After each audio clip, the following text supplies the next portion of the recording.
Hello and welcome back. देखो पिछली video में ना हमने पढ़ा था नंबर ऑफ़ फैक्टर्स कैसे निकालते हैं। ठीक है, उसे मैंने डिटेल में बताया था आपको, उसका पूरा बेसिक्स है ना, नंबर ऑफ़ फैक्टर कैसे निकालते हैं। तो जो आपके डाउट्स हैं ना कि स्क्वायर कैसे निकालते हैं, स्क्वायर रूट कैसे निकालते हैं, तो उसका एक वीडियोस मैंने छोटा सा बनाया हुआ है, वो मैं अलग से अपलोड कर दूंगा। ठीक है, इस वीडियो में हम आगे कंटिन्यू करते हैं जो पिछला टॉपिक था नंबर ऑफ़ फैक्टर, उसका सेकंड पार्ट है एक तरीके से। ठीक है, तो मैं एक बार रिवाइज़ करवा देता हूँ पहली वीडियोस में हमने क्या क्या पढ़ा था। ठीक है, तो मैंने आपको बताया था कि जो कोई भी एक प्राइम नंबर पी कोई प्राइम नंबर है, अगर हम इसका स्क्वायर कर देते हैं, परफेक्ट स्क्वायर है ना, वो पी स्क्वायर बन जाता है। तो उसके तीन फैक्टर होंगे, एक तो पी, एक तो वन होगा, एक पी होगा और एक पी स्क्वायर होगा। जैसे कि एग्जांपल लिया था मैंने, कोई भी प्राइम नंबर का स्क्वायर क्या होता है, कोई प्राइम नंबर जैसे 3 ले लिया, 7 ले लिया, है ना, 7 प्राइम नंबर होता है और इसका स्क्वायर 49 होगा। ठीक है, तो अब इसके जो वो होंगे ना नंबर ऑफ़ फैक्टर्स, है ना, या एक्चुअल फैक्टर क्या कहोगे, एक तो एक होगा और इसका अंडर रूट। भाई पी स्क्वायर का अंडर रूट पी तो होता है, तो इसका अंडर रूट 7 और पूरा पी स्क्वायर यानी कि 49। तो इसके केवल तीन ही पी प्राइम नंबर के स्क्वायर के तीन ही नंबर ऑफ़ फैक्टर होते हैं। ठीक है, पता लगे क्या क्या होते हैं, ये बात तो कॉमन है। और एक मैंने बताया था आपको कि अगर कोई भी परफेक्ट स्क्वायर नंबर है, कोई भी परफेक्ट स्क्वायर नंबर है, वो इवन नंबर हो या प्राइम, कोई भी नंबर हो, मतलब प्राइम नंबर या कोई और नंबर, तो उसके नंबर ऑफ फैक्टर्स ओड होंगे। ये बताया था ना मैंने, तो मैं बता देता हूँ लिख के इसको। ठीक है, तो ये लिख रखे पॉइंट्स, इसको देखो पूरे का ना। अब स्क्रीन शॉट ले सकते हो इसका पूरे का, है ना, लिख लेना अपनी कॉपी में। तो ये देखो इसमें लिख रहा है कि प्राइम नंबर के स्क्वायर के केवल तीन फैक्टर्स होते हैं। ठीक है, दूसरा कि परफेक्ट स्क्वायर के ऑड नंबर ऑफ फैक्टर्स होते हैं। ठीक है ना, और तीसरा है यदि कोई नंबर ये वाला, यदि कोई नंबर परफेक्ट स्क्वायर नहीं है तो उसके इवन नंबर होंगे, इवन नंबर ऑफ फैक्टर्स होंगे। बस एक याद रख लो, यदि कोई परफेक्ट स्क्वायर नंबर होगा तो उसके ऑड नंबर ऑफ फैक्टर होंगे। अगर परफेक्ट स्क्वायर नहीं है तो उसके इवन नंबर ऑफ फैक्टर्स होंगे। अगला देखो, यदि कोई संख्या n एक परफेक्ट स्क्वायर है तो उसका middle most factor root n होगा, है ना। हमने पढ़ा था ना, जैसे मैंने 100 के फैक्टर निकाले थे, एक बार बता देता हूँ। एक इसके फैक्टर ऐसे निकालते हैं ना, 1 इंटू 100, 2 इंटू 50, है ना, 4 इंटू 25, 5 इंटू 20।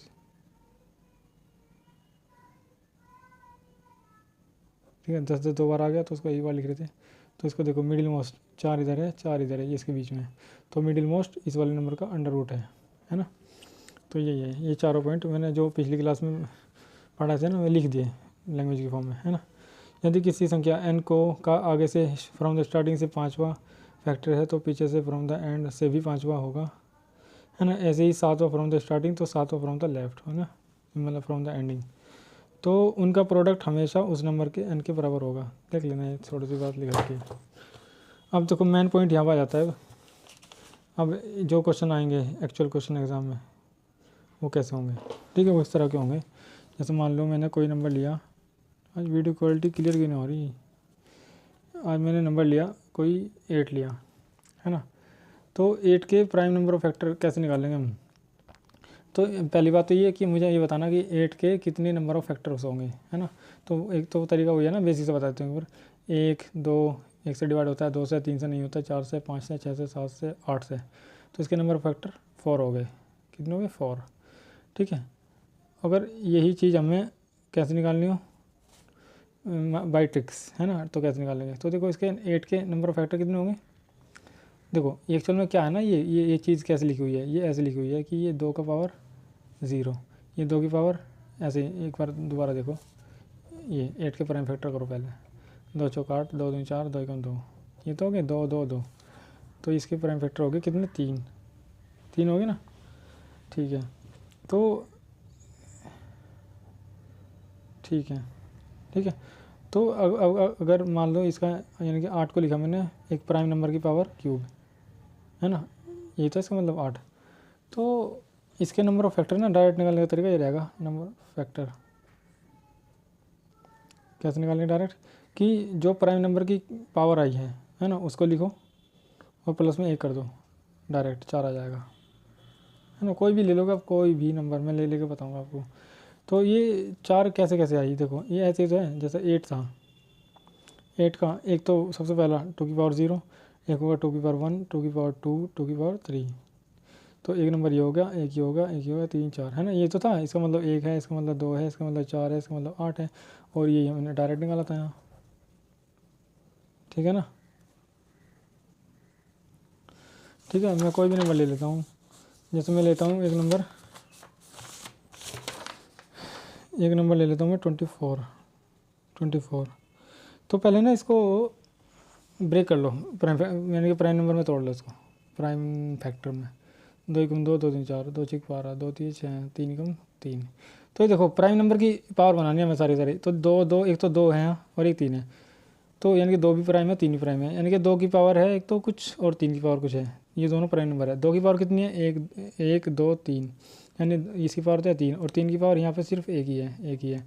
तो इसका पूरे का मतलब 24 का मतलब ये 2 की पावर 3 8, और 3 की पावर 1 3, 8 3 24, ये तो इसका मतलब।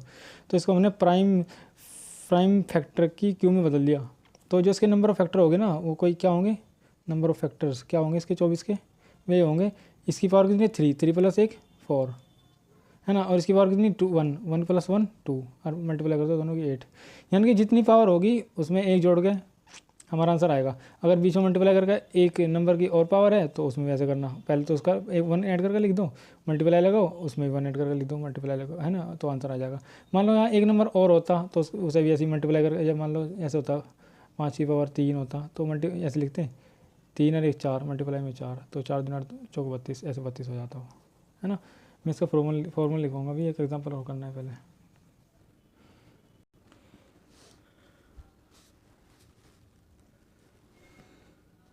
साथ चढ़ गया, देखो अगर मैं इसी चीज़ को ना एक कॉन्सेप्ट के तौर पे लिख देता हूँ।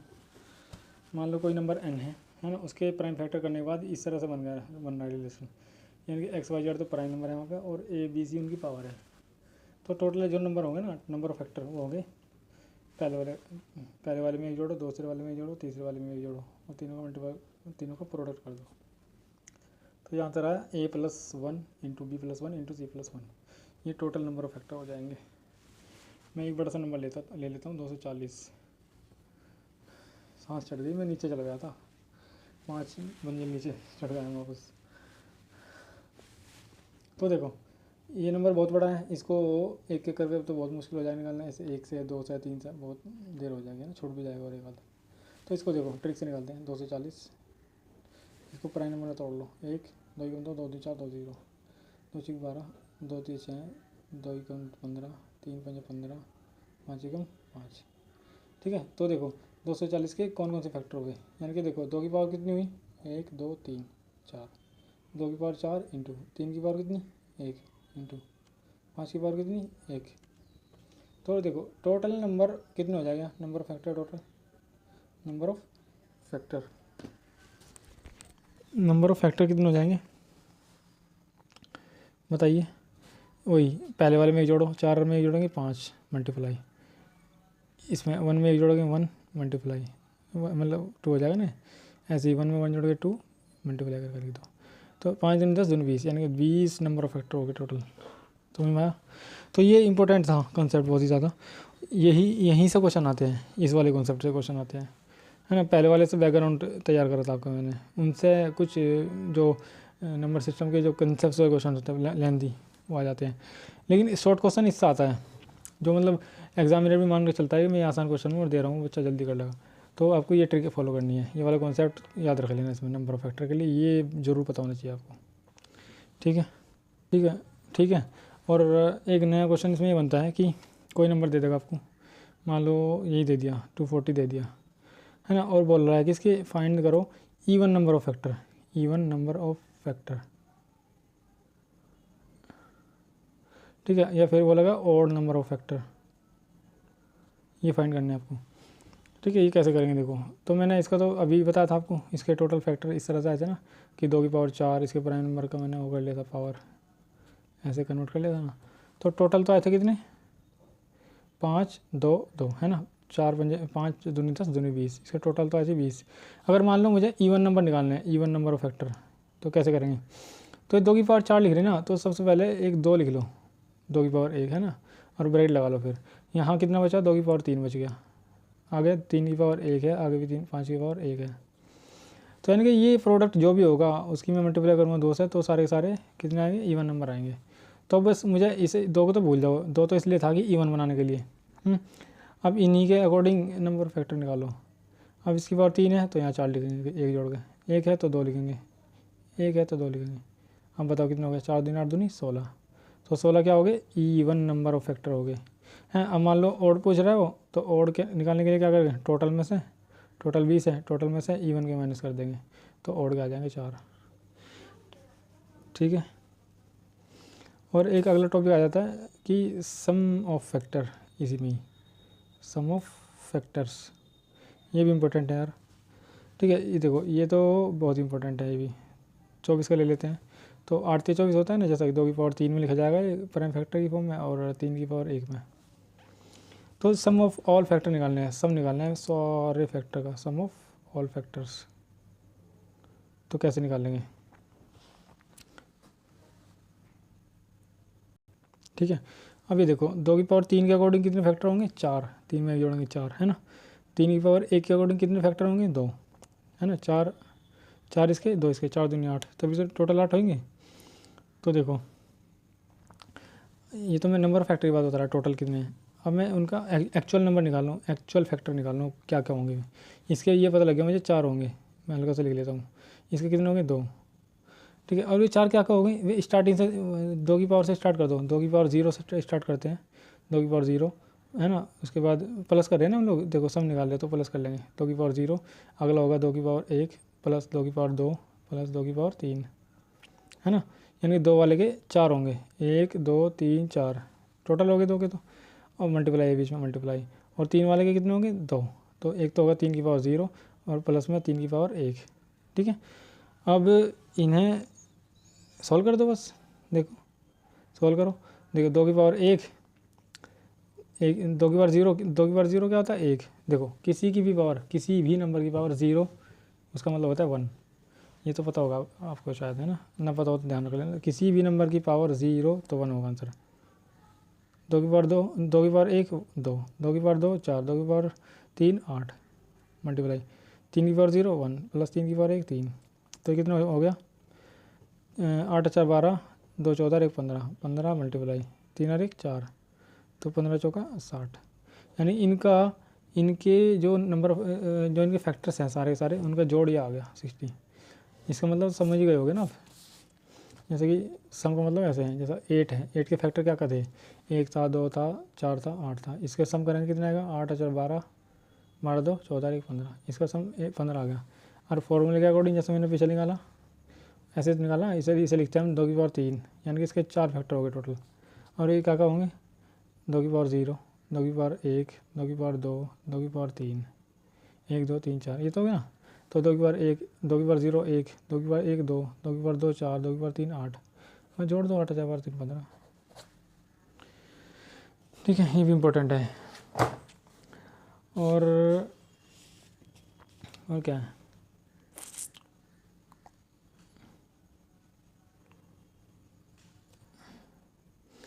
तो मैं अब आपको डायरेक्टली सॉल्यूशन दिखा देता हूँ एक दो,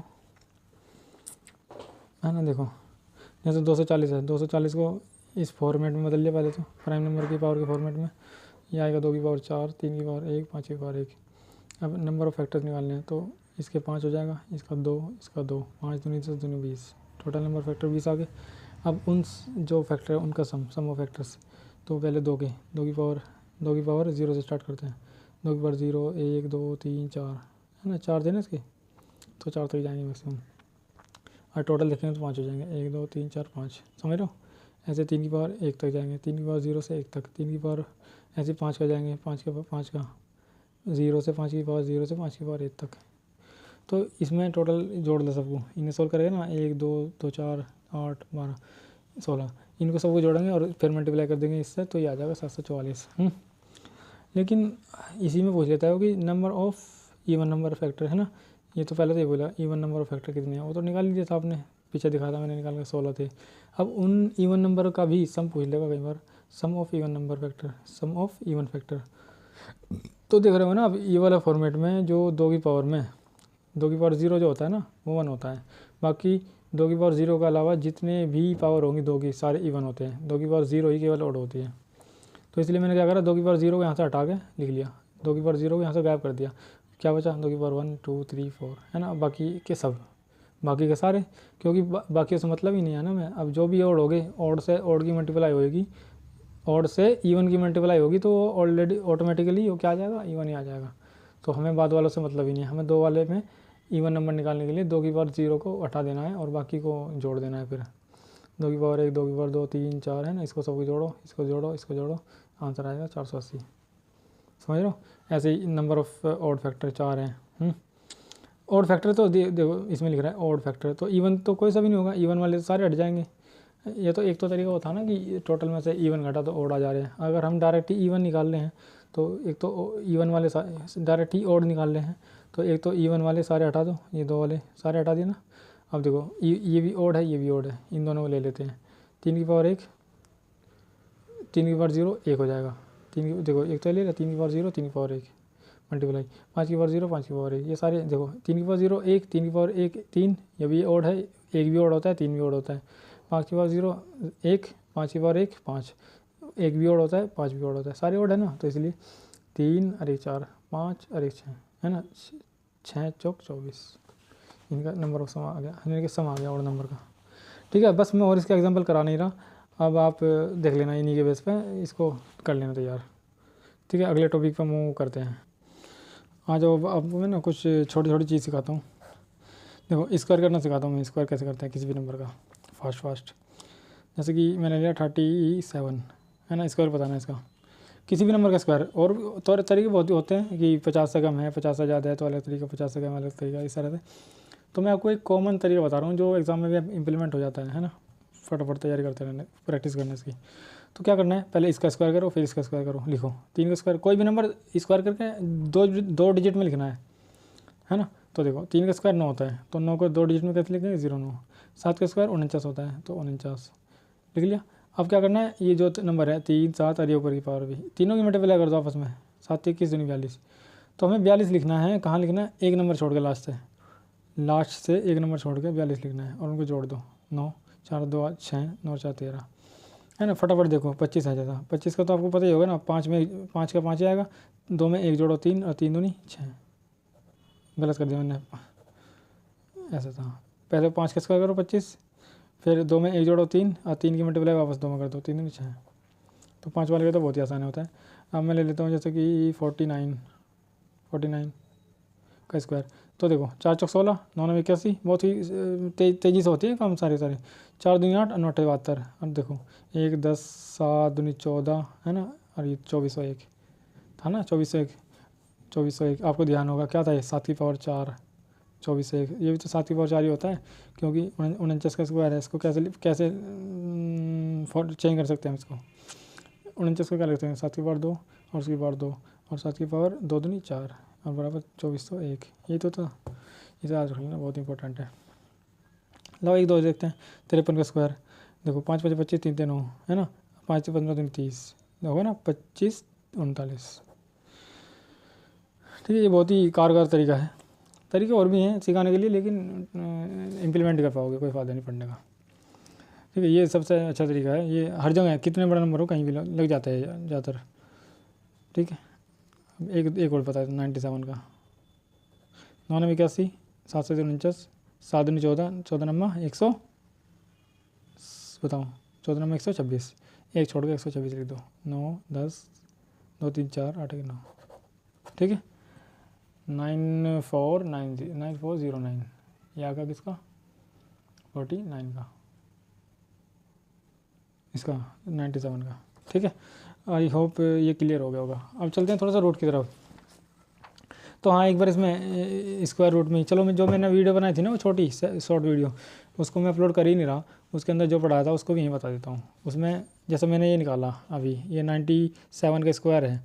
अब आपको आ जाए लिखा होगा कि 9409 किसका स्क्वायर होगा। तो उसको इस तरीके से निकालते हैं, पहले दो के पेयर बना लेते हैं राइट साइड से। कई बार ऐसा भी होगा जैसे 225 उसमें 3 ही नंबर हैं, तो इसकी जब पेयरिंग करेंगे ना तो एक तो 0 ये इसका हो जाएगा पेयर, ये अगला बचेगा। तो हमें अकेला नहीं छोड़ना है, 0 के साथ लगा के इसको भी पेयर बना लेना, ठीक है। राइट साइड से पेयरिंग करते हैं, ध्यान रख लेना। तो देखो करो इसको। अब यहाँ ना स्क्वायर पढ़ना स्टार्ट करते हैं, जैसा 1 का 2 का 3 का 4 का 5 का 6 इस तरह से। तो मैं पढ़ूँ ना जैसा 1 का स्क्वायर 1 2 का 4 3 का 9 है ना, पढ़ते पढ़ते ये बड़ा नंबर है ना 94, तो ये थोड़ा आगे जाएगा। 8 का स्क्वायर 64, 9 का स्क्वायर 81, 10 का स्क्वायर 100, 10 का ज़्यादा होएगा तो 9 का लगाएंगे, 9 का स्क्वायर 81 ऐसे लिख देते हैं, 9 ऊपर 9 इधर 9 इधर, और जो आया मल्टीप्लाई करके 81। अब माइनस करो, 4 में 1 3 9 में 8 का 1। अब पूरा इसमें ना पूरी पेयरिंग उतारते हैं हम लोग, पूरा पेयर उतरता है। अब 9 का डबल कर दो 18 हो जाएगा, ठीक है। अब 18 की टेबल पढ़नी है डिवाइड की तरह, जैसे डिवाइड वाले क्वेश्चन में करते हैं, है ना। तो 18 की 130 पर डिवाइड करो, क्योंकि 13 पे नहीं पढ़ पाएंगे क्योंकि 18 से छोटा है, तो 130 पे पढ़नी पड़ेगी। 18 पंजे 90, 18 छिक्का 108, 18 अट्ठे 144, 18 अट्ठे 144।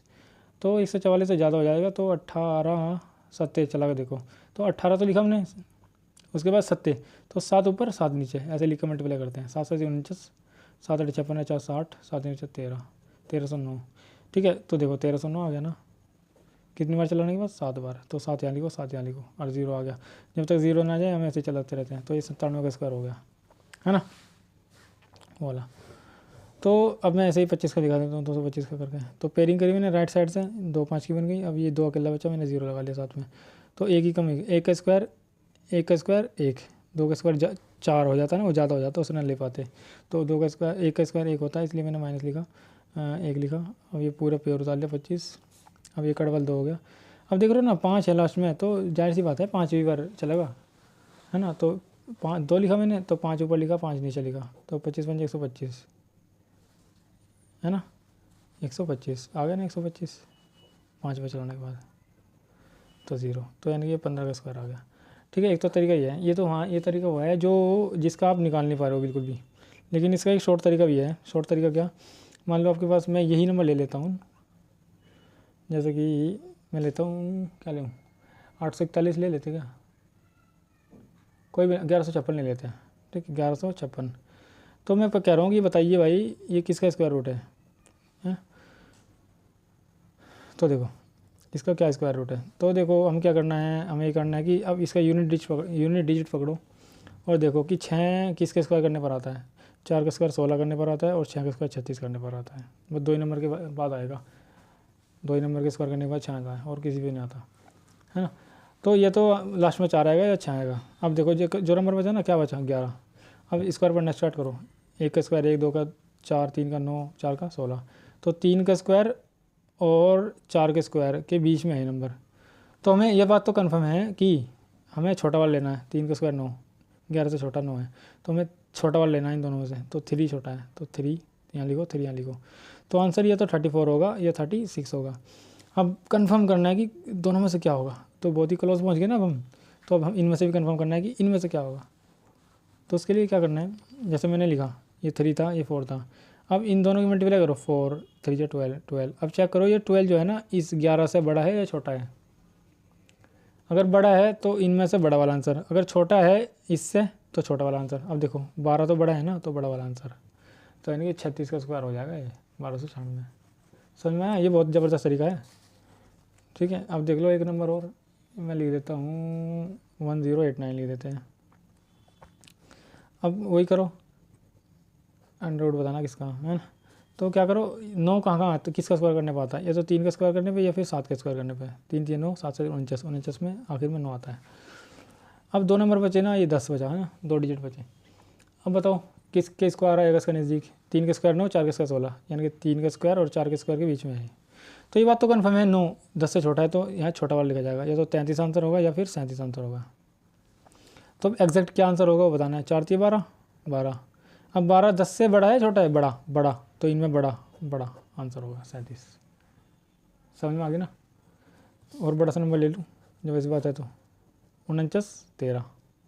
बताओ किसका स्क्वायर है, बताओ किसका स्क्वायर है 49।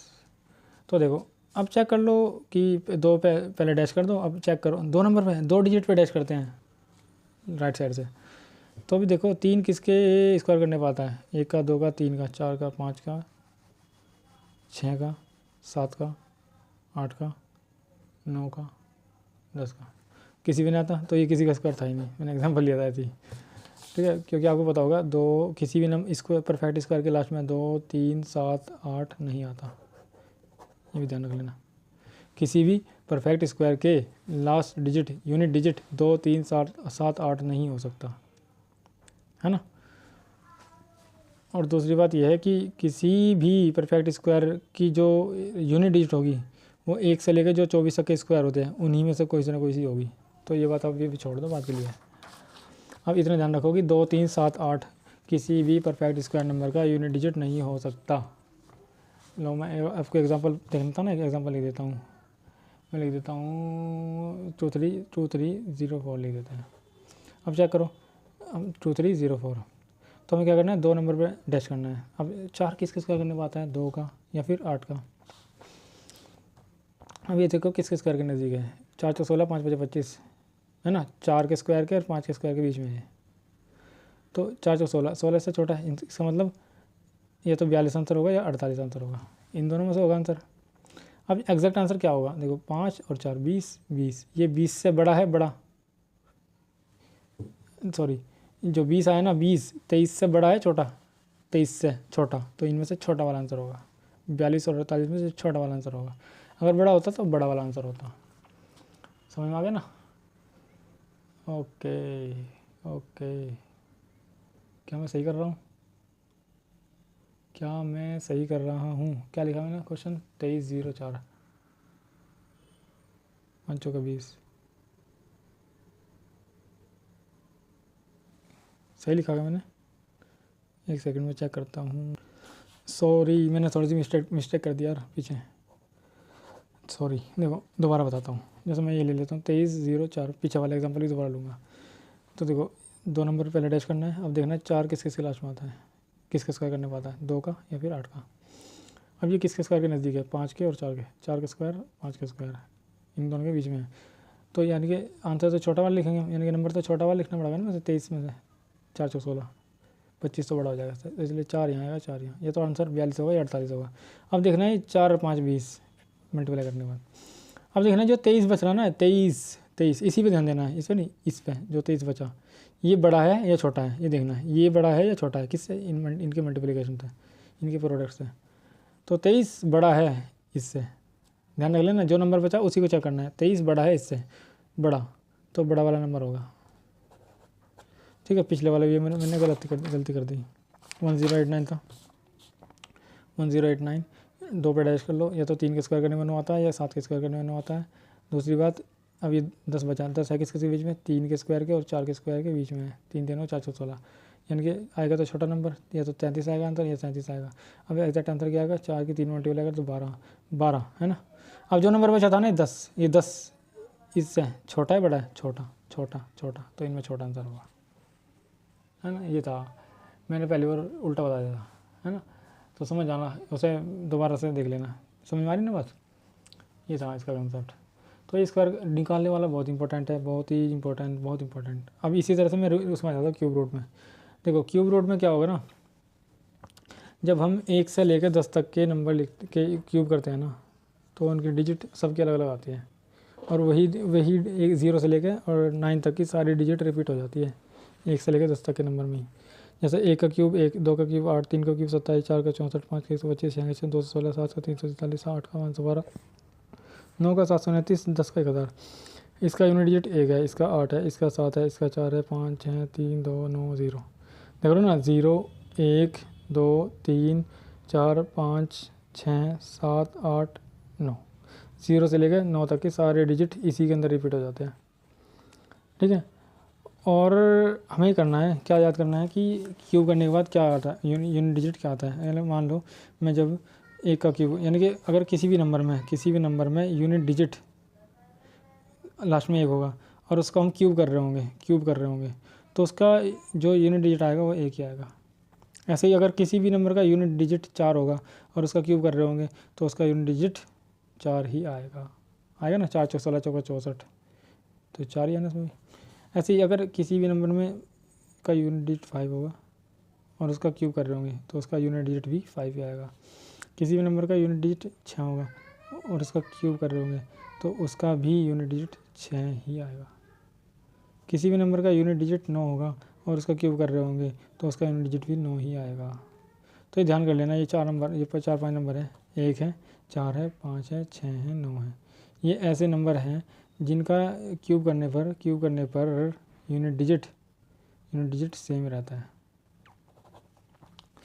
ना। बाकी जो नंबर बचे 4 नंबर है, 5 नंबर कितने बचे, अरे 0 तो सेम ही है, 4 बचे, 0 तो 0 आएगा। तो देखो अगर मान लो किसी भी नंबर का क्यूब कर रहे हैं और वो नंबर 3 है या फिर 7 है तो उसका क्यूब करने पर यूनिट डिजिट क्या होगा, क्यूब करने पर यूनिट डिजिट क्या होगा। जैसे 3 3 होती है 27, ये तो इसका 7 आएगा यूनिट डिजिट।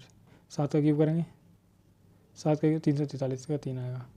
तो ये रेसिप्रोकल होते हैं, 3 वाला होगा तो 7 होगा और 7 होगा तो 3 होगा, ऐसे रेसिप्रोकल। ऐसे ही 2 और 8 का रेसिप्रोकल चलता है। अगर 2 का क्यूब करेंगे तो 8 आएगा, 8 का क्यूब करेंगे यूनिट डिजिट 2 आएगा। ठीक है, 3 और 7 का रेसिप्रोकल, 3 और 7 का जोड़ा होता है, 2 और 8 का जोड़ा होता है, 0 का 0 रहता है, 1 4 5 6 9, 1 4 5 6 9 इनका सेम रहता है। ठीक है, अब क्यूब निकालने की ट्रिक बता देता हूँ। यानी कि अगर कोई नंबर क्यूब है तो वो किसका क्यूब है ये निकालने के लिए क्यूब रूट जैसे कहते हैं। जैसे मैंने लिखा 65850 है ना, ये n क्यूब के बराबर है। किसके बराबर है, n क्यूब के बराबर है। तो मैं पूछ रहा हूँ कि भैया n बताइए क्या होगा, n बताइए क्या होगा। तो इसका एक बहुत ही शानदार लाजवाब तरीका कि राइट साइड से जो लास्ट के 3 डिजिट है उसको ब्रैकेट में ले लो, ठीक है, बॉक्स में ले लो और चेक करो कि इसका यूनिट डिजिट क्या होगा, किसका यूनिट डिजिट रहा होगा ये, यानी कि किसी नंबर का क्यूब करा होगा, ये 3 आया होगा, यानी कि वो नंबर क्या रहा होगा। तो 3 का और 7 का एक साथ पेयर चलता है ना, तो यानी कि 7 का क्यूब करने पर ही 3 आया होगा, तो यानी कि लास्ट में 7 आएगा। आ गया ना 7, आ गया। अब देखो जो नंबर बचे अब वो देख लो किसके क्यूब के नज़दीक है या उससे छोटा है, यानी कि जस्ट उससे छोटा है। जैसे कि मैंने देखा ये 658 है और मैं देखूँ ना 5 का क्यूब 125, 6 का 216, 7 का 8 का 512 होता है, 9 का 729 होता है, 729 का ज़्यादा हो जाएगा। तो इससे जस्ट छोटा 8 का 512 से छोटा होता है, तो 8 ही लिखना पड़ेगा यहाँ पे मैं। तो यानी कि 87 का क्यूब होगा। कोई भी निकाल लो भाई साहब, मैं तुम्हें देता हूँ, लो 21952। ये मैं कह रहा हूँ कि ये n क्यूब के बराबर है हैं, और बताइए मुझे n क्या होगा, यानी कि इसका क्यूब रूट क्या होगा। तो मैंने वही बताया ना कि बाद के 3 डिजिट को बॉक्स में डाल दो, वही चेक करो किस नंबर का क्यूब करने पर 2 आया होगा। बताया था ना मैंने अभी, 2 का 8 का पेयर चलता है तो 8 रहा होगा हैं। अब ये जो ये नंबर बचा 21, ये किसके क्यूब के नज़दीक है, 1 का 2 का 3 का 27 होता है, 2 का 8 होता है, 27 से ज़्यादा हो गया ना 3 का, तो इसलिए 2 का लिखना पड़ेगा हमें, 2 का इससे जस्ट छोटा है, तो यानी कि 28 का क्यूब है। मज़ा आ रहा है ना, मज़ा लेते रहो। अब एक बार और लेते हैं मज़ा। 205379 ये n क्यूब है, n क्यूब के बराबर है ये नंबर, तो मुझे n फाइंड करना है, n क्या होगा। तो मैंने बता दिया यही बात कि बाद के 3 डिजिट को बॉक्स में डाल दो। ये चेक करो कि 9 किस नंबर का डिजिट क्यूब करने पर 9 आया होगा। तो भाई 3 3 9, 3 का तो करने पाएगा नहीं ना, 3 का करने पर तो 7 आएगा, यानी कि 9 का क्यूब करने पर ही 9 आया होगा। बताया था ना 1 4 5 6 और 9 इन नंबर का सेम ही रहता है, तो ये 9 का करने पर ही आया होगा, ये यानी कि लास्ट में 9 आएगा। अभी देखो 205 किसके क्यूब के नज़दीक है, 5 का 125, 6 का 216 से ज़्यादा है, तो 6 से छोटा वाला 5 लिखा गया, तो 59 हो जाएगा। आई होप ये आपको क्लियर हो गया होगा और अच्छी तरह समझ में भी आ गया होगा। ठीक है, मैं आपको एक दिन बताऊंगा डिजिटल सम क्या होता है, डिजिटल सम। ठीक है, तो डिजिटल सम में बहुत ही मज़ा आएगा करने में। उसमें क्या करना होता है, उसमें ये बगैर आंसर निकाले में आंसर बता देते हैं, बगैर सॉल्व करे आंसर बता देते हैं। डिजिटल सम ये होता है। ठीक है, अभी इसको सिखाना इतना ज़्यादा बेहतर नहीं होगा, वक्त आने पर ज़रूर सिखाऊंगा, 1-2 क्लास बाद सिखा दूँगा। ठीक है, मेरा मन कर रहा है कि मैं आज शुरू कर दूं, क्या शुरू कर दूं, मैं आज शुरू कर दूं परसेंटेज का भी बेसिक, है ना। और मैं कल जब पढ़ाऊँगा ना उसी के बीच में मैं आपको डिजिटल सम के बारे में सिखा दूँ कि डिजिटल सम क्या होता है, इसका बेसिक बता दूँगा, ठीक है। चलो अब जो बेसिक चीज़ थी ना ज़्यादातर हो ही गई, और बाकी तो हर चैप्टर में ख़त्म ही नहीं होंगी, आती रहेंगी, बताता रहूँगा। अब ये फ़िलहाल मैंने पढ़ा दी जो बिल्कुल ज़रूरी थी। देखो भाई साहब, देखो अब परसेंटेज पढ़ते हैं हम। परसेंटेज ये कि पूरे मैथ की रीड कर दिया है भाई, रीड कर दिया है। टीचर तो कहते हैं कि अर्थमेटिक की, लेकिन मैं कह रहा हूँ कि पूरे ही मैथ की, ये जानना बहुत ज़रूरी है। देखो आपने सुना होगा 100%, ये 100% बात ट्रू है ना। तो 100% का मतलब बिल्कुल सच्चाई है, कोई झूठ ही नहीं है। तो ये तो देखो 100% को ना अगर उसमें लिखना हो नंबर में तो उसको 1 लिखते हैं, ठीक है। यानी कि 100% का मतलब 1 होता है। ये तो होता है, या तो कोई चीज़ 100% होगी ऐसे लिखते हैं ना, आधा या फिर 50%, कि कोई काम या तो 50% हुआ या आधा हुआ। यानी कि फ्रैक्शन में कहेंगे तो आधा, परसेंटेज में कहेंगे तो 50, फ्रैक्शन में कहेंगे तो 1, और उसमें कहेंगे तो 100%। तो इसका मतलब यह है कि परसेंट का मतलब, परसेंट अगर मैं खाली छोड़ दूँ तो ये 100 नीचे चले जाएगा डिवाइड में, तो परसेंट का मतलब 1/100 होता है। परसेंट का मतलब 1/100 होता है।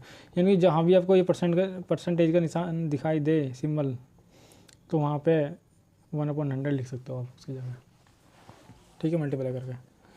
समझ में आ गया ना। तो कोई भी नंबर अगर 100% है तो 1 लिख सकते हैं, 50 है तो 1/2 लिख सकते हैं। ऐसे ही जैसे कि 50% है तो इसको क्या लिखेंगे हम, 1/2। कैसे, ऐसे 50 के पहले 50 लिखो, मल्टीप्लाई। परसेंटेज को क्या लिख सकते हैं, 1/100। अब काटो, 50 1 50, 50 2 100, 1/2, ठीक है। ऐसे तो लिखते हैं ना।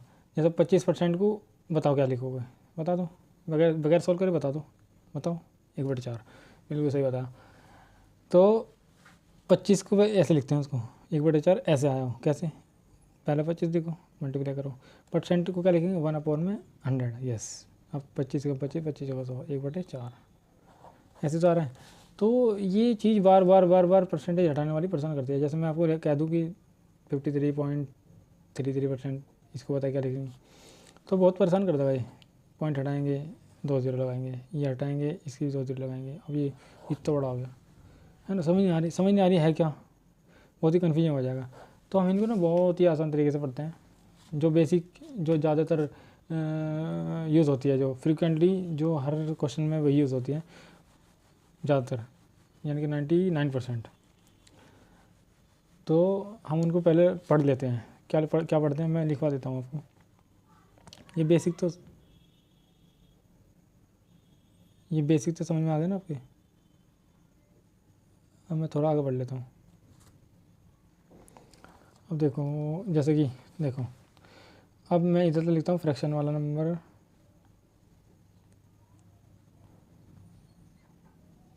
इधर तो मैं फ्रैक्शन वाला लिखूँगा, और इधर लिखूँगा परसेंटेज में। यानी उसको फ्रैक्शन में क्या लिखते हैं, परसेंटेज में क्या लिखते हैं, और आगे डेसिमल में भी क्या लिखते हैं उसको, ठीक है। जैसे 1 है, 1 को फ्रैक्शन में 1 लिखेंगे और परसेंटेज में 100 लिखेंगे, और पॉइंट में उसे कुछ नहीं लिखेंगे। यार ये कैमरा परेशान कर रहा है।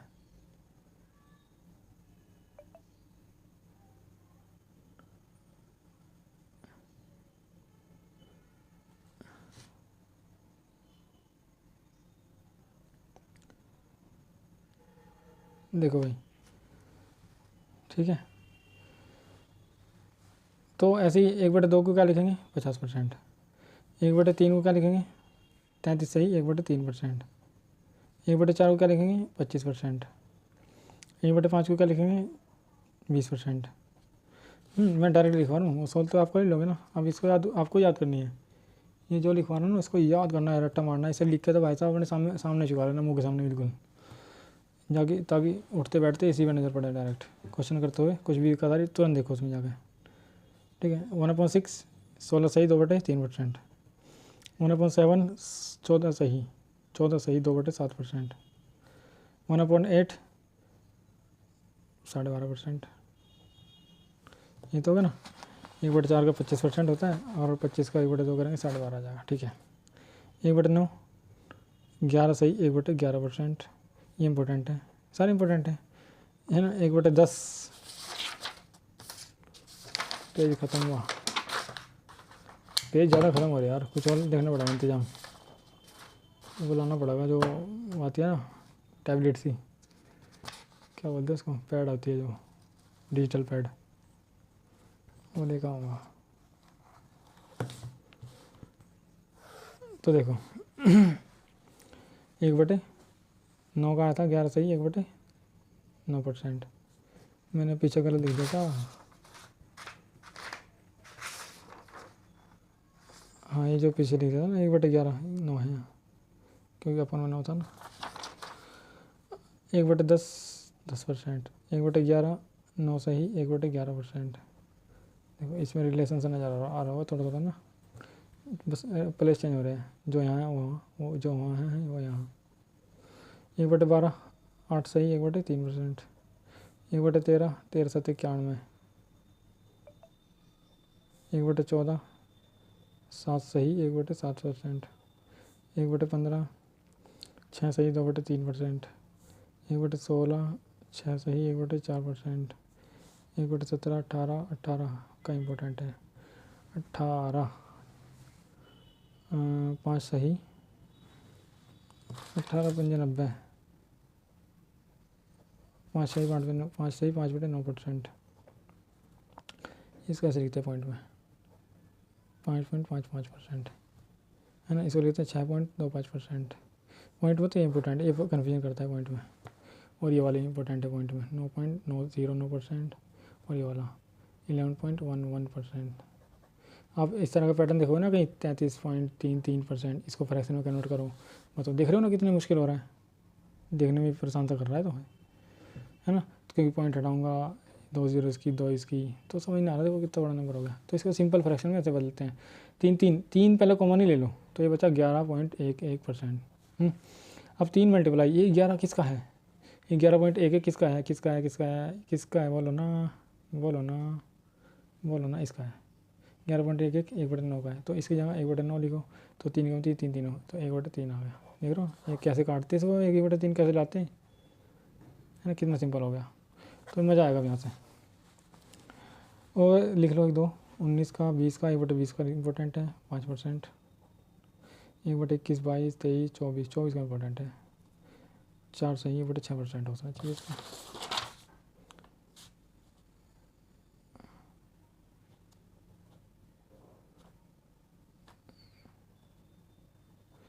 हाँ 24 का है 4 सही 1/6%। 25 का तो सिंपल ही है, कितना 25 का 4%।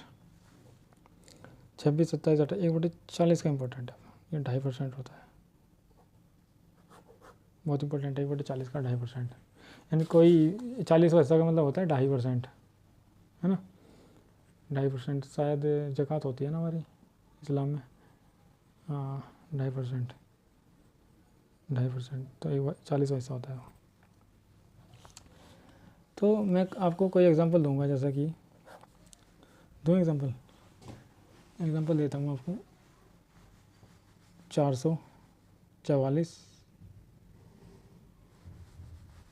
है ना %, इसको फ्रैक्शन में बदलो क्या होगा। तो इसको देखो, एक तो तरीका ये हटाओ नीचे से अपन 100 लिखो फिर काटो पीटो, गलत हो जाएगा। आपको ऐसा नहीं करना, आपको पहले थोड़ा सा आसान तरीके से चलते हैं, यानी कि आसान क्वेश्चन देता हूँ, ये कहना चाह रहा हूँ मैं। मेरी एनर्जी से डाउन हो गई, पता नहीं क्या हुआ बोलते बोलते। हाँ कहीं लिख रहा